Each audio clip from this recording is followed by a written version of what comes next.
ఆ బండి sudden brake వేస్తే నువ్వు బండి మీద ఉంటావా? నీ ఫిజిక్కి ఎవరిది ఈ వెహికల్? ఇస్తుందట. నీ డ్రైవింగ్ లైసెన్స్ ఉందా? లేదు. చూడండి సమాజంలో సమస్యలు ఏంటో చూడండి. ఒకటికి డ్రైవింగ్ లైసెన్స్ లేదు, వెహికల్ రికార్డు లేదు, ఎవరిదో బైకు, బండి నంబర్లు ఉండవు, ఎవరిని గుద్దినా ట్రేస్ చేయలేము. కొన్ని దీనికి నీకు లైసెన్స్ ఇన్సూరెన్స్ ఉందో కూడా తెలీదు. నెంబర్ ప్లేట్లు లేవు.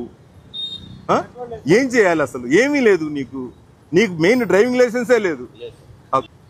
హైకోర్టు ఉత్తర్వులు ఇస్తుంది, పోలీస్ చట్టాలు ఉన్నాయి, ఎంవీ యాక్ట్ రూల్స్ పోలీసు వారు అమలు చేస్తున్నారు. ఇలాంటి స్పిరిట్ని అంతా పక్కన పెట్టి కొంతమంది నెగిటివ్గా వెళ్తున్నారు.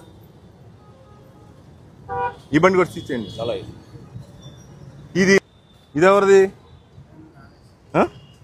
ఏంటండి ఏదో రాశారు, లైఫ్ లైన్.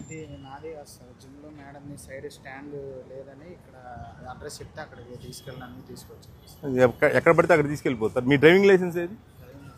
లేదు. బండి ఎలా తోలుతారండి? మీరేం చదివారు చెప్పండి. ఎలా రండి? ఇంటర్మీడియట్ చదివిన వాడికి కనీసం నీకు సెన్స్ అన్నా ఉండాలి కదా. డ్రైవింగ్ లైసెన్స్ లేకుండా బండి తోలొచ్చా? మీరు నిజంగా చెప్పండి, తెలుసా లేదా? లేకుండా తోలకూడదు. దానికి ఇన్సూరెన్స్ ఉందో లేదో తెలియదు, మీకు వెహికల్ రికార్డు తెలియదు, బండి నెంబర్ ప్లేట్లు లేవు. మీరు రోడ్డు మీద వచ్చేసి ఎలా తిరుగుతారండి? ఏ రకంగా మీరు అందరూ కూడా ఇబ్బంది పెడతారు మీరు.